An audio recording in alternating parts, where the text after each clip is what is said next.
Hello, everybody. Just now I saw in the news about Los Angeles.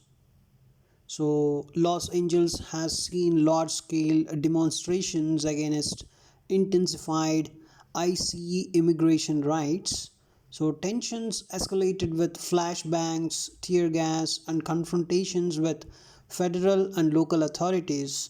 In response, the Trump administration federalized the California National Guard under Homeland Security Secretary Kristi Noem's direction.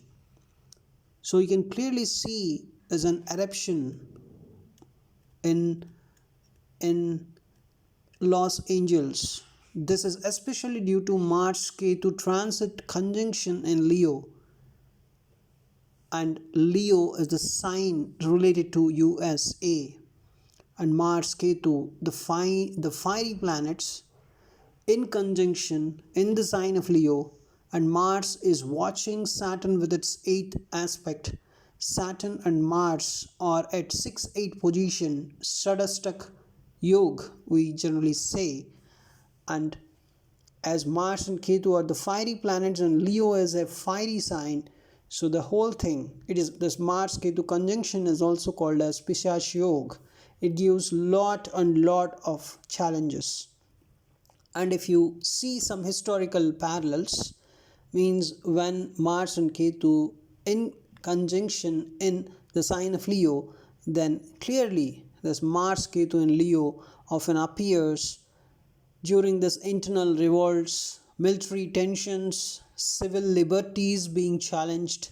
So these are the common events of this particular energy in the sign of Leo, and Leo is definitely related to leadership and also entertainment.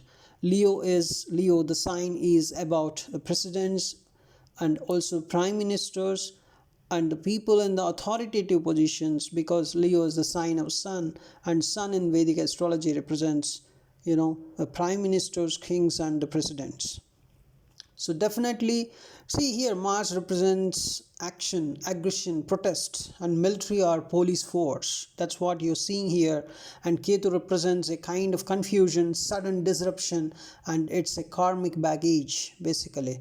And so their conjunction in Leo, the sign of power, government, ego, and leadership, often creates this kind of intense friction. It's a kind of impulsive reaction you're seeing. It is a kind of authoritative challenge that you're seeing in the Los Angeles, right? And Leo is clearly associated with leadership, kingship, and national pride and dominant powers.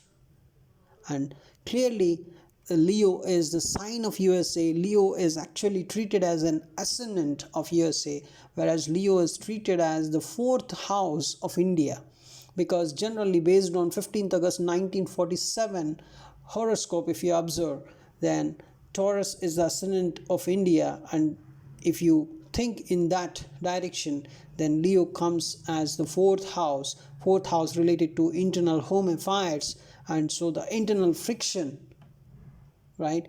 So we'll see much more upcoming events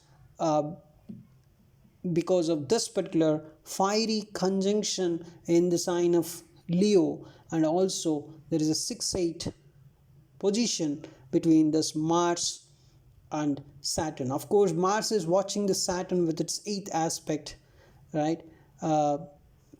Saturn, but Saturn is not watching the Mars, but there is a 6-8 yoga, that is from Saturn. If you observe, Mars is at 6th position, and from Mars Saturn is at 8th position. This is called Shadastak Yoga, and it is treated as a kind of negative energy in Vedic astrology. At the same time, this Mars Ketu conjunction in Vedic astrology is called as Pishach Yoga, that gives some challenges and intense period of time. So basically the whole 51 days, that is from 7th June 2025 to 28th July 2025, these 51 days are a bit challenging for all the world leaders.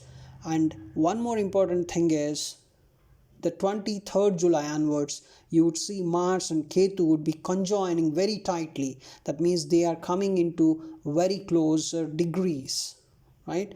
So we would see much more intensified actions during that particular time. The only path, the only remedy for this is following the spiritual methods. Everybody in the world, even including the world leaders, should follow some spiritual methods. Otherwise, this would become much more disruptive, and the world leaders should surrender to the people, and they should leave their ego, and they should bow down to the humanity. They should bow down to the poor people. They should serve the poor people all over the world. This is the only remedy. Thanks for watching this video.